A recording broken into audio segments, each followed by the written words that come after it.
एक चीज़ जो मैं ऑब्जर्व कर रहा था राजीव भैया कि मतलब क्योंकि मैं तो वहाँ जल्दी पहुँच गया था, तो मैंने ऑब्जर्व किया था कि बहुत सारे लोग जो मेन आरएफसी का वो जो ऑर्गेनाइजर था या कौन था, I think he was an Australian gentleman. तो काफ़ी उनसे रूल्स और रेगुलेशंस को लेके काफ़ी वो एक भैंसबाजी समझ लो या क्या हो गया था। तो अभी भी आपको लगता है कि रूल्स एंड रेगुलेशंस के हिसाब से अभी भी बहुत जगह एम्बिग्विटी है आरएफसी के अंदर? सी रूल्स एंड रेगुलेशंस तो जैसे जैसे बनेंगी वैसे वैसे टूटेंगी, वैसे वैसे उसका सॉल्यूशन निकलेगा। इस बार जो इश्यूज था रूल्स में, वो बेसिकली आया हुआ था आउटसाइडर हेल्प्स की वजह से। मैं सपोज कर लो मेरी टीम है, अपने साथ में 10 बंदों को ले गया, हर एक पॉइंट पे खड़ा कर दिया। मैं यहाँ हूँ तो मुझे गाइड करना है कि टो स्टेप उठाना है, यहाँ पे एंकर पॉइंट करना है, ये एक्स वाई जेड कुछ भी। तो इसमें एक पॉइंट आ रहा था कि हाउ टू डिफरेंशिएट ये आउटसाइडर हेल्प मींस, एक तो हो सकता है मेरी ही टीम है तो इट्स ठीक है, आ गया बंदा पकड़ में। एल्स लाइक आप आ गए, आप खड़े होके कह रहे हो उठा डाल, चाहे वॉलंटरी चाहे इनवॉलंटरी, चाहे मर्जी से या जानबूझ के कैसे भी। तो हाउ टू जज, हो सकता है मैं आपको किसी के लिए भेज दूं, एक काम करो उसके पास जाकर खड़े हो और आप गाइड करो ताकि उसको पेनलाइज किया जाए। तो इसको कैसे जज किया जाए कि जो ये हेल्पर था या जो भी कोई गाइड कर रहा था कौन है? ये प्लस एक इशू आ रहा था कि आज आप लोगों ने ये नोट किया, पहले नहीं किया था। इट्स ऑलरेडी मतलब इन रूल्स कि आउटसाइडर हेल्प्स नॉट अलाउड, बाहर से कोई हेल्प आप ले नहीं सकते, बट स्टिल लोग करते हैं। क्यों? पब्लिक आती है, क्राउड आता है, कोई चिल्ला रहा है, बेसिकली इश्यूज आता है थोड़ा वहां पे जो लोकल्स होते हैं उनके साथ। अब इसमें कंप्यूटर बोलता है कि मेरा बंदा है नहीं, लोकल है, वो आके बोल रहा है गाड़ी के पास है, तो मेरा क्या फॉल्ट है इसमें? He is right on his part. Correct. तो दिस वाज द इशू कि इसको कैसे मींस डिफरेंशिएट किया जाए। बट ये तो मतलब अगर ऐसा है तो ये तो एक्चुअल में बहुत ही एक मतलब ग्रे एरिया है किसी भी कंपटीशन के अंदर भी। अगर आज मैं कोई ऑब्स्टिकल कर रहा हूँ, मेरा टीम मेंबर, मेरे को पता है कि मेरा टीम मेंबर कौन है, बट अगर स्पेक्टेटर आके कोई भी रैंडमली बोल देता है कि भाई आजा आजा आजा ऊपर, ठीक है, तो उसकी वजह से मेरे पॉइंट्स क्यों कटे? क्योंकि मैंने, हो सकता है उसके बोलने पे मैंने एक्शन भी नहीं लिया हो कुछ, क्योंकि मुझे मालूम है कि वो रैंडम बंदा है। तो ये इशू हुआ था कि इसको कैसे डायग्नोस करोगे या इसको कैसे सॉर्ट आउट करना है। सो दे हैव कमिटेड कि नेक्स्ट ईयर कुछ ना कुछ इसका भी निकालते हैं solution, but see let's see होता क्या है। बट ये तो आरएफसी तो मतलब ग्लोबल लेवल पे हर जगह हो रहा है, मलेशिया में भी हो रहा है और पता नहीं आई थिंक रशिया में भी हो रहा है। Basically Malaysian origin game. हाँ, ओरिजिन तो मलेशिया का ही है। तो वहां पे मतलब क्या रूल, ये सेम टाइप के इश्यूज आते हैं या वहां पे चीजें फिर भी थोड़ी बाहर के तो means I can't say anything कि क्या रूल्स है या नहीं है। आई थिंक स्टैंडर्ड ही होंगे मोस्टली, तो होने तो चाहिए। अब यहाँ पे तो जैसे मैंने एक चीज और ऑब्जर्व करी कि स्पेक्टेटर एरिया, मतलब उस टाइम तो देखो मैं क्योंकि सिर्फ एक विजिटर था तो मैंने अपना व्यू एक्सप्रेस किसी के सामने किया नहीं, कल को पता नहीं कौन अदरवाइज ले जाए ऑर्गेनाइजर्स में से। बट एक स्पेक्टेटर एरिया अगर कोई तरीका हो कि ये लोग बना दें और वहां से स्पेक्टेटर्स को हटने ही ना दें।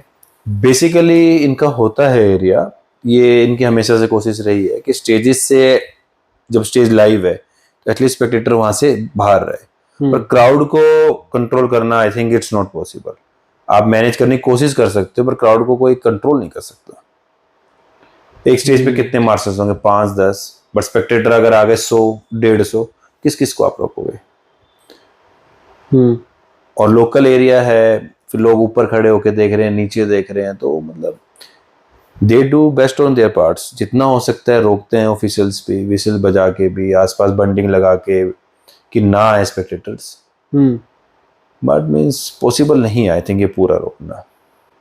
बाय डू यू थिंक कि रैंडमली थिंकिंग स्पेक्टेटर्स को भी या तो चार्ज करना ये लोग अगर शुरू करें, स्पेक्टेटर पासेस रोल आउट करना शुरू करे, तब शायद थोड़े से, और कुछ नहीं तो थोड़े सेंसिबल लोग आएंगे, जबरदस्ती का क्राउड नहीं एक्चुअली ये कोई means I can say premises जो है वो बाउंडेड नहीं है कि बाउंड्री हो रखा हो, गेट लॉक किया, अपना कॉम्प्लेक्स है, ओपन लैंड है, नेचुरल टेरेन है सारा, कहाँ तक आप रोक सकते, कितना कर सकते हो।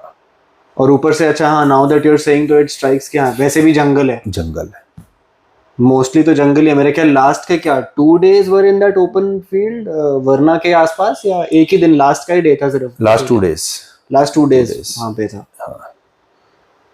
ओके। रेस्ट ऑफ द जो स्टेजेस थी वो और बैकवर्ड एरिया है, means it was south Goa, वहाँ पे स्पेक्टेटर कुछ कम होते हैं क्योंकि वहाँ पे गाड़ियों को ही स्टेजेस तक जाने में 10 से 15 मिनट लग जाती। It was on the road, वरना वाला तो हाँ हाँ, वो तो रोड के ऊपर अप्रोच था बहुत ईजी practically। थी।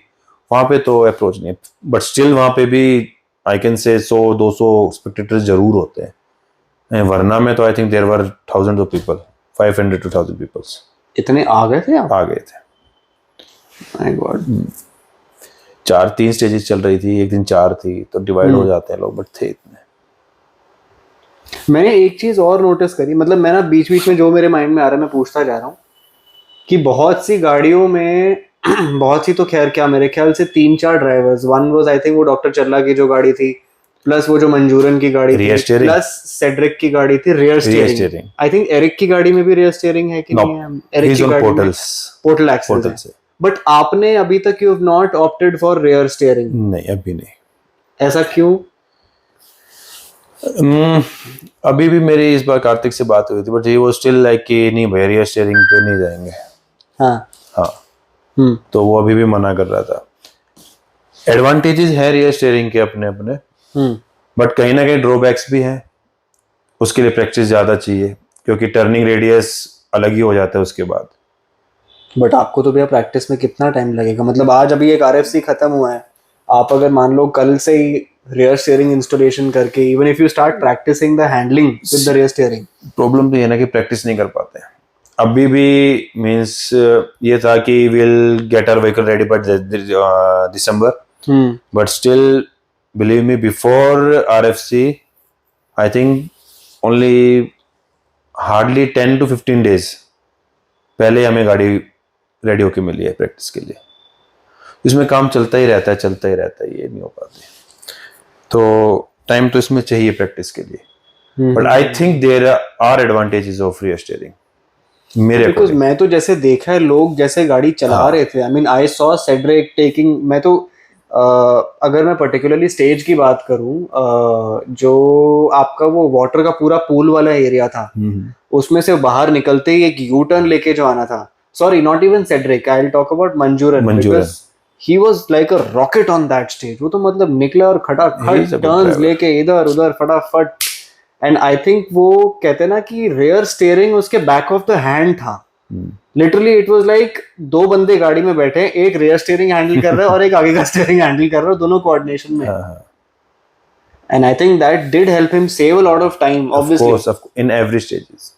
टर्निंग छोटी हो गई ना जहाँ, और स्पेशली जहाँ रोक्स पे होता है, गाड़ी को आप अलाइन करने के बाद अगर आपका एक टायर नीचे गिर रहा है या कोई बड़ा है, तो आप उसको स्टीयरिंग में भी टर्न करके अपने एंगल चेंज कर सकते हो। और slippery surface people use their cutting brakes turning को छोटा करने के लिए, else who have this rear steering वो रियर स्टीयर को स्टीयर करते हैं। बट डोंट यू थिंक अगर आप मतलब मैं बार बार इसलिए कह रहा हूँ बिकॉज मेरे को तो आपको पोडियम पे देखना है, वो लालच है मेरा। बट आपको कभी ये नहीं लगता कि यार अगर रियर स्टीयरिंग आ जाए हाथ में तो पोडियम के पास पहुंचना इजियर हो जाएगा आपके लिए? क्योंकि स्किल तो आप लोगों के कुछ पास already एडवांटेजेस तो है। Even this time he said कि भैया लेट्स गो टू दिल्ली, और उसके बाद जल्दी जल्दी he has a vehicle with rear steering, but फिलहाल मतलब वर्किंग नहीं है, उसने उसको लॉक करके रखा हुआ था रियर स्टीयरिंग को। तो ही वाज सेइंग कि चलो पहले एक बार इस पे एक्सपेरिमेंट करते हैं कि क्या होता है। तो I think he may go for rear steering, but I think is 50-50 कि जा भी सकता हूँ नहीं भी जा सकते रियर स्टीयरिंग पे, ही लाइक दिस। और आपने आरएफसी में सिर्फ नेविगेटर का ही रोल किया? Only navigation? अच्छा, you never, why have you never chosen to drive? Vehicle preparation, vehicle होना जरूरी है। कंपटीशन में ही gives me the car whenever it comes to like fast stages और रन अप कि भैया आप ड्राइव करो। And for RFC it's very difficult to get a navigator. हर कोई नहीं चाहता कि इतनी मेहनत कर सके, ना हर कोई कर सकता। My point again, after service team it's only the navigator who takes driver to the podium. He only have to do all the work. भागना है, विंच लगानी है, उठना है, सामान उठाना है, XYZ सब कुछ, स्पॉटिंग करनी है, सब कुछ।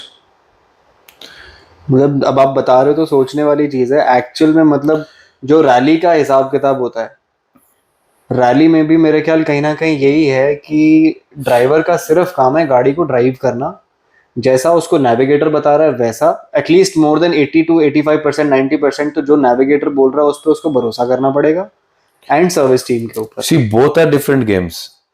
After off-roading, now I'm in rallying from last 3 years. So means I have experience of both. मैं दोनों चीजों को अच्छी तरह बता सकता हूँ। बट रैली में तो आप ड्राइव करते हो। रैली में मैं ड्राइव करता हूँ, तभी मुझे डिफरेंस पता है। इवन को ड्राइवर का भी, उसमें नेविगेटर का है just he had to sit and read the notes, वो भी जो आपने लिखवाए हैं। But when it's come to off roading, driver just have to sit, winch in, out and align the car. Rest it's all upon the co-driver. कौन सा tyre है, कब कहाँ लिया है। Now you just imagine, मैं कॉल भी देता हूँ, सामान भी उठाऊंगा, नीचे भी देख रहा हूँ, उसको कॉल भी दे रहा हूँ, उसका टायर भी चेक कर रहा हूँ। When it's come to winching, कि ग्राउंड एंकर काम, ग्राउंड एंकर पकड़ना भी है, अपना एक जजमेंट भी लेना है कि गाड़ी अब तक ऊपर आई नहीं आई, क्योंकि most of the time we can't see कि कार कहाँ है। और वो ग्राउंड एंकर हल्का तो होता नहीं मेरे ख्याल से। Around I can say 20 to 25 kg। अरे उसको उठा के भागना है, उसको लगाना है, तो means it's a difficult task. आप चार चीजें मैनेज करते हो। आप रिकवरी इक्विपमेंट है सारे, उनको लेके चल रहे हो, गाइड कर रहे हो, इंटरकॉम पे से बातें भी कर रहे हो, कभी हाथ का इशारा करना पड़ता है, कभी आप भाग रहे हो, गाड़ी आपके पीछे, बट यू आर स्टिल आने दे, लग गया। सो नेविगेशन का इसमें अलग है, नेविगेटर बहुत अलग काम है आरएफसी में। थोड़ा सा सेंसिटिव क्वेश्चन है, बट जैसे कभी ऐसा हुआ है आपके, बिकॉज आपने आरएफसी में you have participated with Kartik भैया also driving, you participated with Pragun भैया आल्सो ड्राइविंग, तो कभी ऐसा हुआ है कि आप दोनों के बीच में रिफ्ट हुआ हो? नहीं, ये कभी नहीं हुआ। This is the best part. If I'm not wrong, you're asking about the co-driver की कभी argument या कुछ? हाँ, argument। ये बेस्ट पार्ट हम दोनों, मेरे साथ दोनों ड्राइवर साथ रहा, मैं हर किसी को कहता हूँ स्टेजेस में, इवन इफ कोई बात भी हो जाए, बाहर आने के बाद नेवर ही सेड नो राय कि क्यों बोला था, कैसे बोल दिया, जो हुआ स्टेज में हुआ, स्टेज से बाहर आने के बाद आप चिल्लाए क्यों, आपने ऐसा क्यों नहीं किया, नेवर मीन्स नेवर। फिर बस ये होता है ये गलती हुई थी, इसको नेक्स्ट में नहीं करना, अगली स्टेज की तरफ चलो। Rest we have seen drivers and co drivers fighting, abusing, living the game in between. Oh my god, होता है गेम में, बिकॉज इतने फ्रस्ट्रेट हो जाते हैं को ड्राइवर्स की, तो वो हालत होती है, मीन्स आई कांट एक्सप्लेन। जो को ड्राइवर्स होंगे या सुन रहे होंगे वो रियलाइज कर सकते हैं इस चीज। फॉर अ नेविगेटर फिटनेस होगी, बहुत जरूरी होगी। Even every year before going RFC, मैं इस बार तो खैर फ्रैंकली मैंने 10-15 दिन ही वर्कआउट किया था, specially means different workout for RFC. एल जिम वगैरह तो चलता ही रहता है। वेट कम, flexibility and stamina plus strength. I was around 94 before means started my practising and all. जिस दिन मैं आरएफसी गया, I was 88 within I think 15 to 20 days weight lose किया था। कोडर का फिट होना जरूरी है। पहले मैंने बताया है जैसे आपको कि सारा ही काम भागने का, उठाने का, उतरने का, चढ़ने का कोड ड्राइवर का, प्लस टेरेन ऐसा है, स्लिपरी है। फ्लैट पे भागना और स्लिपरी पे या रोक्स पे भागना विद ऑल इक्विपमेंट्स, वो एक अलग वो है। प्लस माइंड सेट एक अलग होता है कि फास्टेस्ट करना है। कभी फास्टेस्ट के और एड्रेनलिन रश के चक्कर में कभी आपको भागते दौड़ते नेविगेट करते हुए इंजरी हुई है? सी मेजर इंजरीज तो टचवुड अब तक कभी हुई नहीं। टचवुड। बाकी चोटें हर साल लगती हैं, इस साल भी लगी हैं, but that's a part of game. Slip करे होगे, गिरे होगे? स्लिप करे, इस बार बेसिकली स्लिप करने से तो नीज पे लगी थी एक स्टेज में, बाकी एक ही स्टेज में ग्राउंड एंकर से दोनों हाथों पे नीज पे लगी थी चोट। ओके, बट थैंकफुली इतना कुछ नहीं अब तक आरएफसी में, बट हुआ है लोगों के साथ। सी ड्राइवर हो या को ड्राइवर अपनी मींस सब कुछ देते हैं वो करने के लिए कि लास्ट लेवल तक करना है, तो compete करना है।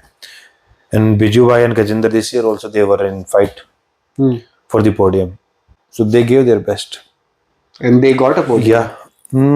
कैटेगरी वाइज पोडियम मिला, ओवरऑल नहीं मिला, बट कैटेगरी में तो मिल ही गया।